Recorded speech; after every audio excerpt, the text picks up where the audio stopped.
আজি এঘণ্টাৰ আগতেই আহি গ'লোঁ। উপস্থিত হ'লোহি মৰমৰ বিদ্যালয়খনত। 40 নং বনাই প্ৰাথমিক বিদ্যালয়। আজি এটা বিশেষ দিন। আজি আমাৰ বিদ্যালয়ৰ সদ্য অৱসৰপ্ৰাপ্ত প্ৰধান শিক্ষক পুতুল ছাৰৰ বিদায় সম্বৰ্ধনা সভা। কেনেকৈনো আজি এই সম্বৰ্ধনা সভাৰ বাবে বিদ্যালয়খনি সজোৱা হৈছে, আমি তাক এবাৰ পৰ্যবেক্ষণ কৰোঁ। বাহ, খুব সুন্দৰভাৱে পৰিপাটিকৈ আজিৰ এই প্ৰেক্ষাগৃহটি সজোৱা হৈছে। ইয়াৰ ছাত্ৰ ছাত্ৰীসকল আহিবলৈ লৈছে। আগতে কোনো নাছিল, এওঁলোকে প্ৰথম। কিছু সময়ৰ পাছতে এক উৎসৱমুখৰ পৰিৱেশে বিৰাজ কৰিব। ইয়াৰ ছাত্ৰ ছাত্ৰী যিহেতু নিৰ্দিষ্ট সময় আহি উপস্থিত হৈছেহি, গতিকে এওঁলোক আহিছে। লগত ইয়াৰ অভিভাৱকসকলো আহিছে। এয়া পলাশ দা এজন সচেতন অভিভাৱক হোৱাৰ লগতে আজিৰ এই অনুষ্ঠানটোৰ বাবে বহুখিনি কষ্ট কৰিছে তেওঁ। এয়া আমাৰ পৰাগ ছাৰ আহি গ'ল। আজি খানাৰ এৰেঞ্জমেণ্টত এওঁ মেইন। এয়া মাতৃগোটৰ সভানেত্ৰী খুব লৰালৰিকৈ আহিছে। Mic testing. এবাৰ মাইক্ৰফোনটো পৰীক্ষা কৰি ল'লোঁ। সভা এখনৰ বাবে আকৌ এইটোৱেই মেইন বস্তু নহয়। ল'ৰা ছোৱালীখিনি আহি মোক আগুৰি ল'লেহি। সিহঁতৰ প্ৰত্যেকৰে আবদাৰ, কিবা এটা নহয় কিবা এটা সভাৰ মাজত কৰিবলৈ দিব লাগে। সিহঁতৰ আগ্ৰহ দেখি ভাল লাগিছে। এই ৰীতিচাই গানৰ প্ৰেক্টিছ কৰিছে। ৰান্ধনী বাইদেউহঁতে খুব ব্যস্ত আজি। অভিভাৱকসকল লাগি গ'ল পাচলি কটাত। আজি ভালকৈ এসাঁজ খুৱাব। গৰমো ইমান পৰিছে, উৎকট গৰমত থাকিব পৰা নাই। আমাৰ ইহঁতি যেনিবা খুটখাট নলগাকৈ থাকিবই নোৱাৰে। এখনতে এৰি গৈছিলোঁহে, কন্দুৱালি নহয় এয়া ইচেংফাক। এই দুজনা আৰুৱে খুব চৰা ৰাণী খেনুৱা দৌৰি আনিছে। আমাৰ এয়া ফণীন্দ্ৰ ছাৰ আৰু এয়া প্ৰাচুৰ্যদা গভীৰ চিন্তাত মগ্ন। ছাৰক আদৰিবৰ বাবে ছাত্ৰ ছাত্ৰীসকল, অভিভাৱকসকল বনাই চাৰিআলিত উপস্থিত হ'ল।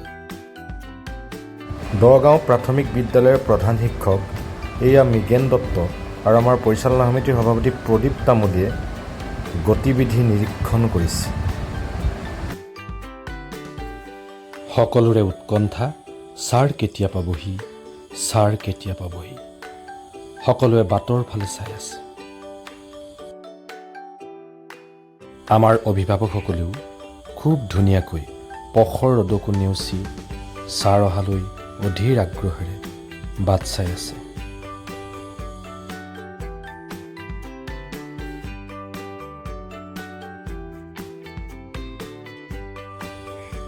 এয়া ছাৰ পালেহি। সকলোৰে উৎকণ্ঠাৰ অন্ত পৰিছে। ইয়াৰ পিছৰখন গাড়ীত ছাৰৰ সহধৰ্মিনী আহিছে। পৰাগ ছাৰ, ফণীন্দ্ৰ ছাৰ আৰু নতুন শিক্ষক ক্ষীৰোদ দাসে ছাৰক ঘৰৰ পৰা আগবঢ়াই আনিলে। এয়া ববিতা বৌয়ে শৰাই আগবঢ়াই ছাৰক বিদ্যালয়লৈ আদৰণি জনাইছে আৰু ছাৰেও সেই আদৰণি গ্ৰহণ কৰিছে।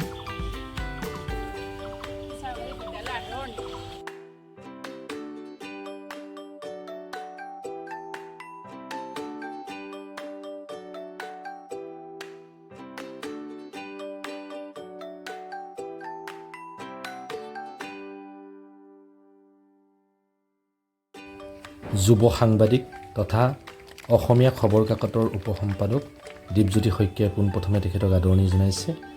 ইয়াৰ পাছতে ছাৰে ছাত্ৰ ছাত্ৰীসকলৰ লগত বিদ্যালয়লৈ খোজেৰে ৰাওনা হৈছে। ছাত্ৰ ছাত্ৰীসকল খুব উৎফুল্লিত, ছাৰক যেন এৰিবই নোখোজে। ভূমিদাতা পৰিয়ালৰ অচিন্ত ভট্টাচাৰ্যদাই তেখেতক আদৰণি জনাইছে। বিদ্যালয়ত আগতেই উপস্থিত হৈ থকা অতিথিসকলৰ লগত ছাৰে মত বিনিময় কৰিছে। পৰাগ ছাৰৰ চিন্তা বহুত, বিশেষকৈ আজি খানাটো তেওঁৰ দায়িত্বত আছে। কি হ'ব কি নহ'ব ইয়াৰ আমাৰ নতুন শিক্ষক ক্ষীৰোদ ভাইটি কেৰাহীকে চাই হাঁহি এটা মাৰিছে। ইতিমধ্যে সভাস্থলীত অতিথিসকল, ছাত্ৰ ছাত্ৰীসকল, অভিভাৱকসকলে আসন গ্ৰহণ কৰিছে। সভা আৰম্ভ হোৱাৰ আগে আগে আমাৰ বিদ্যালয়ৰ ছাত্ৰ ছাত্ৰীসকলে এটি সমবেত সংগীত পৰিৱেশন কৰিছে।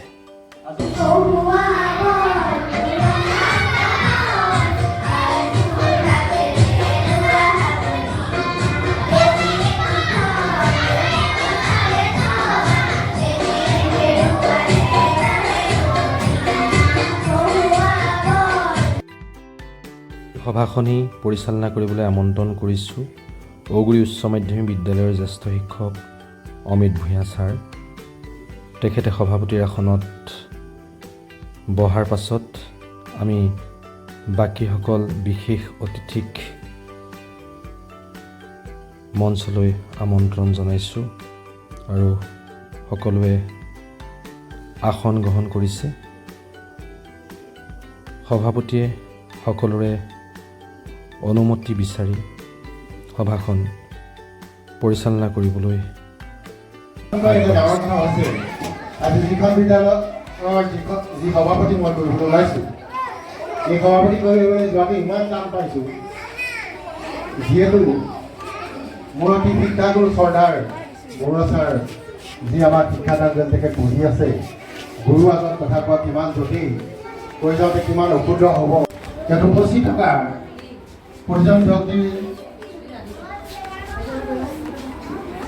বিশেষখন আপোনালোকে গম পাইছেই। ইয়াৰ প্ৰাক্তন প্ৰধান শিক্ষয়িত্ৰী চাৰু ভূঞা বাইদেউ আছে উপস্থিত, আমি সন্মান যাচিছোঁ। বৰ্তমান বিদ্যালয়ৰ বৰ্তমানৰ প্ৰধান শিক্ষক। ইয়াৰ পাছতে সন্মানীয় অতিথিসকলক এখনিকৈ ফুলাম গামোচাৰে আদৰণি জনোৱা হয়। বিদ্যালয়ৰ পৰিচালনা সমিতি, মাতৃগোট, অভিভাৱকসকল সকলোৱে তেখেতসকলক আদৰণি জনায়।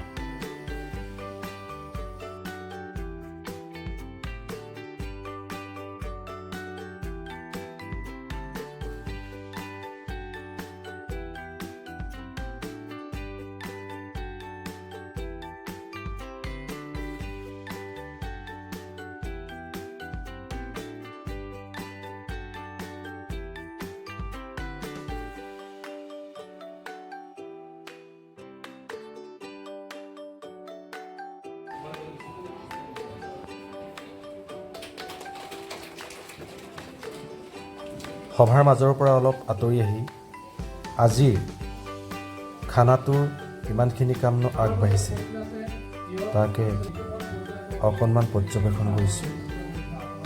এয়া কেৰাহীত পিঁয়াজ ভাজি থকা হৈছে। তথাপিতো নিয়মৰ শিকলিত আমি বান্ধ খাই আজি আমি তেখেতক আমাৰ মাজলৈ আমন্ত্ৰণ জনাইছোঁ। আমাৰ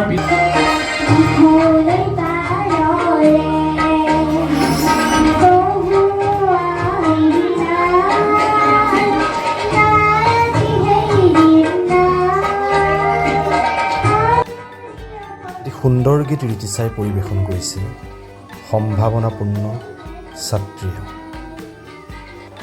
এয়া ববী বাইদেউ, যদুমণি, মৃগেন, প্ৰদীপ্তা, বিনোদ ছাৰ, ৰবি বাইদেউ। এয়া চাহৰ পৰ্ব আহি গ'ল। সকলোৰে বাবে চাহৰ ব্যৱস্থা কৰা হৈছে।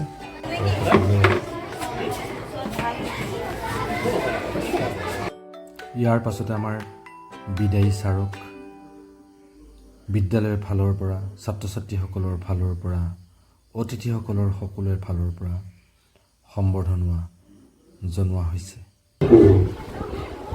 প্ৰাপ্তিৰ প্ৰাচুৰ্যৰে ভৰপূৰ আজিৰ এই সোণোৱালী ক্ষণত 40 নং বনাই প্ৰাথমিক বিদ্যালয়ৰ শিক্ষকবৃন্দ, বিদ্যালয়ৰ পৰিচালনা সমিতি, মাতৃগোট, ৰন্ধনকৰ্মী, অভিভাৱক আৰু ছাত্ৰ ছাত্ৰীসকলৰ তৰফৰ পৰা পোনপ্ৰথমে আপোনালৈ জনাইছোঁ ভক্তিভৰা সেৱা, অপৰিসীম শ্ৰদ্ধা আৰু হৃদয়ৰ নিভৃত কোণৰ পৰা আন্তৰিক সম্বৰ্ধনা। এখনি সম্বৰ্ধনা পত্ৰ, সঁফুৰা, জাপি, গ্ৰন্থ, চেলেং, গামোচা আদিৰ টিকেটো সম্বৰ্ধনা জনোৱা হয়। সভাত উপস্থিত থকা অতিথিসকলেও ছাৰক তেওঁলোকৰ নিজাববীয়াকৈ সম্বৰ্ধনা জ্ঞাপন কৰে।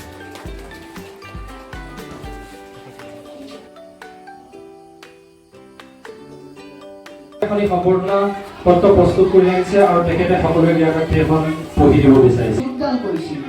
পূব যোৰহাট শিক্ষাখণ্ডৰ বিভিন্ন বিদ্যালয়ত শিক্ষাদান কৰি শেষত 40 নং বনাই প্ৰাথমিক বিদ্যালয়ত প্ৰধান শিক্ষকৰ দৰে গুৰু দায়িত্ব গ্ৰহণ কৰিলে। আৰু প্ৰিয় আঞ্চলিক ছাত্ৰ সন্থাৰ সভাপতি বিলোমন পুত্ৰা।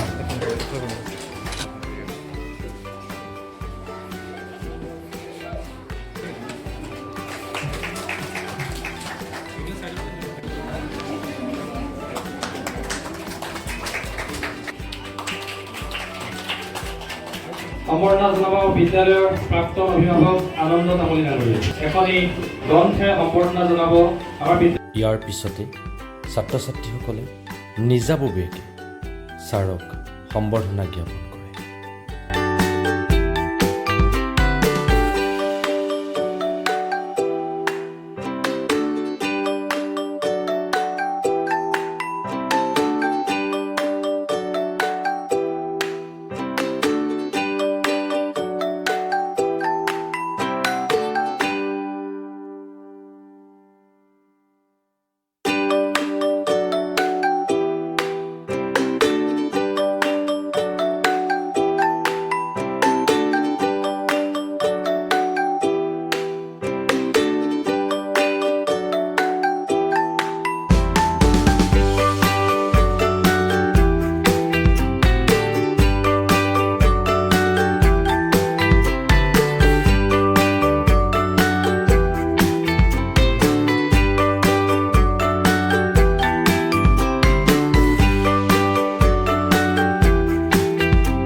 সভাৰ মাজে মাজে ছাত্ৰ ছাত্ৰীসকলৰ বিভিন্ন নাচ গান আদি প্ৰদৰ্শন কৰা হয়।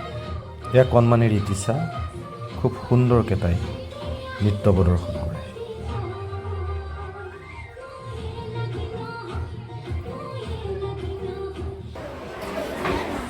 মোৰ আগৰ এই বিদ্যালয়ত কৰি যোৱা আমাৰ ছাৰ বাইদেউ ইতিমধ্যে মঞ্চত উপবিষ্ট আছে।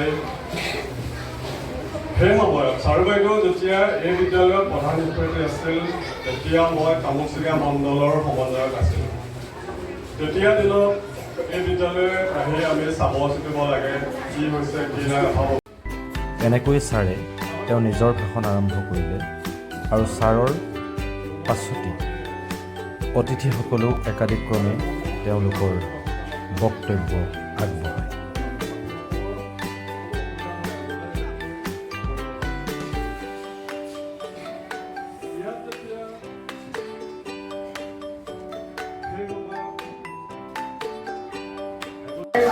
নিজে পঢ়া আৰু এনেকুৱা এটা অৱস্থা পাইছিলেগৈ এইখন বিদ্যালয়লৈ অহাৰ আগতে এই পুৰণা বিদ্যালয়ৰ লগত যিখন অনুষ্ঠান আছে সেই অনুষ্ঠানত কষ্ট কৰিবলৈ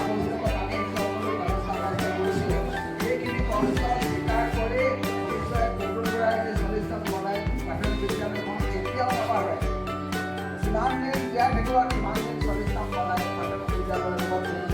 এয়া বিদ্যালয়ৰ ৪ৰ্থ শ্ৰেণীৰ ছাত্ৰী নব্যাঞ্জলি ভূঞা। এটি সুন্দৰ গীতত তেওঁ নৃত্য পৰিৱেশন কৰিছে।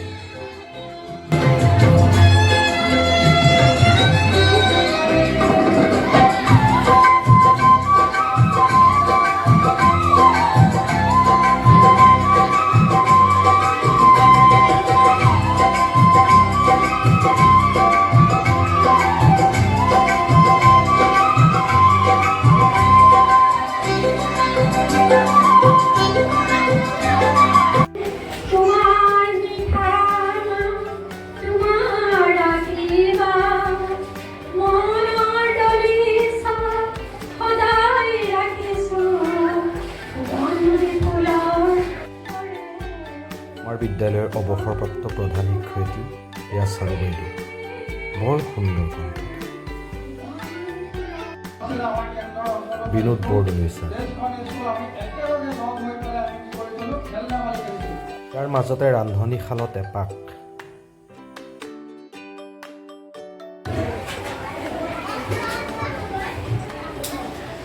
শ্ৰদ্ধাৰ বৰা ডাঙৰীয়া কৰ্মজীৱনৰ এইখন বিদ্যালয়ত যেতিয়াৰ কৰ্মজীৱনৰ আৰম্ভণি কৰিছিল, হয়তো তেওঁৰ কৰ্মজীৱনৰ এটা স্বৰ্ণীল অধ্যায়ৰ আৰম্ভ হৈছিল। কাৰণ হৰিপ্ৰসাদ দত্ত ছাৰ। তেখেতে কৰ্মৰত হ'বলৈ সুযোগ পাইছিল। 10জন উপাধ্যায়ৰ সমান এজন শিক্ষক, 100জন শিক্ষকতকৈ শ্ৰেষ্ঠ এজন পিতৃ আৰু 1000জন পিতৃতকৈ শ্ৰেষ্ঠ এগৰাকী মাতৃ। এই অভিভাৱিকাসকলকো প্ৰণাম জনালোঁ। পঢ়ে পঢ়াই, ৰুৱে পাণ, এই তিনিয়ে নিশ্চিন্তে আন। এই প্ৰবচনা আওতাত থকা মৰমৰ ছাত্ৰ ছাত্ৰীসকলক মৰম যাচিল। আজি এখন ঘৰ বিশেষ দায়িত্বশীল ব্যক্তিৰ আজি এখন বিশেষ সভা, যিখন অন্তৰ্নিহিত হৈ আছে, যিখিনি বিকাশ কৰিবৰ কাৰণে লাগিব সদিচ্ছা। গতিকে মই প্ৰাঞ্জলক কৈছোঁ যে প্ৰধান শিক্ষকৰ দায়িত্ব কম নহয় বা সহকাৰী শিক্ষকৰ দায়িত্বও কম নহয়। শিক্ষকৰ শিক্ষকতা নহয় মুখৰ কথা। গতিকে কথাটো অলপ চাব লাগিব। তোমালোকে হয়তো গৈছা, কোনোবাই জানা কোনোবাই নাজানা। প্ৰাঞ্জল ৰাজখোৱা ছাৰ, মৃগেন দত্ত ছাৰ আৰু পৰাগ শৰ্মা ছাৰৰ সহযোগত বাকী বহু অনুৰাগী ব্যক্তিৰ নেতৃত্বত আজি এবছৰমানৰ আগতে প্ৰাঞ্জল ৰাজখোৱাই চিন্তামণি কলা কৃষ্টি বিকাশ কেন্দ্ৰত এটা বৰ ডাঙৰ অনুষ্ঠান পাতিলে, য'ত 1000 মানুহ হৈছিল। বহু শিশুৱে তেওঁলোকৰ ভাওনাৰ ক্ষেত্ৰত প্ৰদীপ ৰাজখোৱা ছাৰ। কৰিবৰ কাৰণে সুবিধা পালে। অনুৰাগী ব্যক্তিৰ হৃদয়ত ছাৰে যি কথা আমাক দি থৈ গ'ল, যি বাৰ্তা প্ৰেৰণ কৰি থৈ গ'ল, ছাৰৰ প্ৰতি আমাৰ যি অমন শ্ৰদ্ধা, সেয়া সদায়। বিশিষ্ট কবি ববি দত্ত বাইদেউ। সকলোৱে আছোঁ, চবটো পাহৰিছোঁ। মঞ্চ দেখা কৰোঁতে ছাৰৰ ভগ্নী আমাৰ লগত নাটক কৰিছিল। আমি কেতিয়াবা ছাৰৰ ঘৰলৈ যাওঁ আৰু ছাৰৰ দীপাংকৰ তামুলী ছাৰ। ল'ৰাটোক এইখন বিদ্যালয়ত নামভৰ্তি কৰিলে মই আহিবলগীয়া হ'ল, 2 দিন ছাৰৰ সান্নিধ্যত আহিলোঁ। তেতিয়া ভাবিছোঁ আমি দেখোন ভবা মানুহজনে সেই পদটো এৰি দিব লাগে। লগে লগে মই ছাৰলৈ এপ্লিকেশ্যন কৰি পদটো এৰিছিলোঁ। কিন্তু সেই দুদিন বুলিয়ে কৈছোঁ মই, এখন সভাত মই ছাৰৰ সেই ব্যক্তিত্বৰ মই প্ৰকাশ।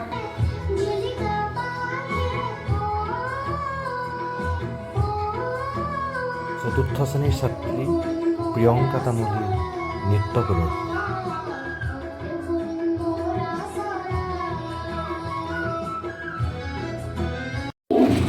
তেখেতে আজি আমাৰ পৰা বিদায় লৈ যাবগৈ আৰু তেখেতে আজিৰ পৰা কেতিয়াও আমাক পঢ়াবলৈ নাহে। চতুৰ্থ শ্ৰেণীৰ ছাত্ৰী প্ৰাৰ্থনাৰ বক্তব্য। তেখেতে আমাক বৰ মৰম কৰিছিল আৰু ধুনীয়াকৈ পঢ়াইছিল।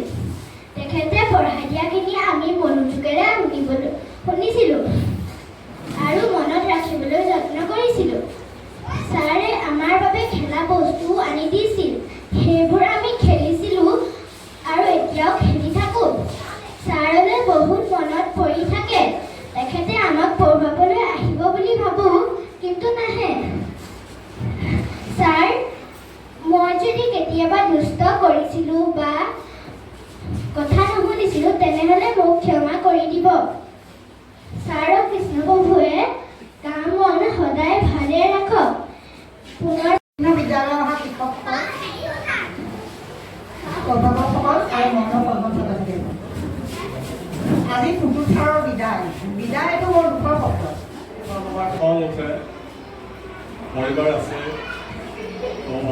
বিশেষকৈ মই যিটো ভাবোঁ সেই ভবাটোৰ লগত যদি মানে তেনেকৈ কৰিবলৈ নাপাওঁ তেতিয়া আচলতে মোৰ খং উঠে। আৰু খং আচলতে মোৰ ঘৰতে বেছিকৈ হয়, বিদ্যালয়লৈ অহাৰ লগে লগে সেই খং মই পাহৰি যাওঁ। বিদায় সম্বৰ্ধনা সভাত বিশেষ একো ক'বলগীয়া আছে বুলি মই ভবা নাই, কাৰণ বহুত কেইজন ব্যক্তিয়ে আমাৰ ছাৰৰ যিখিনি গুণ গৰিমা ইতিমধ্যে প্ৰকাশ কৰিছে। এতিয়া কথাটো কি, মই ৰাতিপুৱা গম পালোঁ যে মোৰ ছাত্ৰজনৰ এডমিশ্যন পইচা 30,000 টকা, সৰু অকণমান এটা ইনষ্টলমেণ্টত 30,000 টকা দিব লাগে, 4বাৰ দিব লাগিব 1,20,000 টকা দিব লাগিব। কিহত দিব লাগে? প্ৰাইভেট বিদ্যালয়ত দেই। মানে চাব আমাৰ বিদ্যালয় চব শেষ হৈ গৈছে, ইতিমধ্যে সমাপ্তৰ দিশে গৈছে বিদ্যালয়, চৰকাৰী বিদ্যালয় য'ত নেকি সকলোৱে ছাৰক সম্বৰ্ধনা জনোৱাৰ পিছত সকলোৱে ছাৰৰ গুণ গৰিমা নিজৰ বক্তব্যেৰে প্ৰকাশ কৰাৰ অন্তত আমি সকলোৱে মিলি একপি ফটো লওঁ। ইয়াৰ পাছত আহি গ'ল আমাৰ শেষৰ কাৰ্যসূচী খানা।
শেষতে ছাৰক আমি বিদায় দিবলৈ সাজু হৈছোঁ।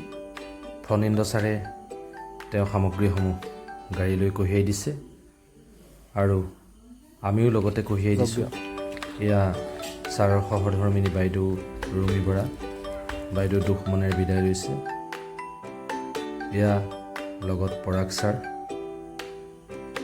তেওঁ কিবা এটা নিৰ্দেশনা দিছে, বস্তুখিনি তেওঁ লৈ আহিবলৈ নোপোৱাৰ কাৰণে মনত অকণমান ক্ষোভ।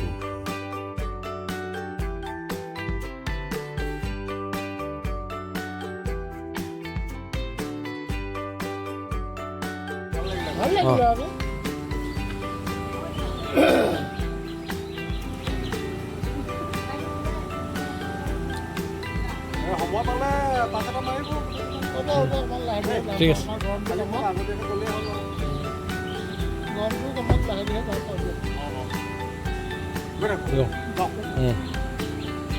এনেকৈয়ে ছাৰ গ'লগৈ, অতিথিও গ'ল, এওঁলোকেও পিছলৈ আৰু ঘূৰি চাব নাপায় বুলি কোবা কবিকে ভিতৰলৈ গ'ল। ধন্যবাদ।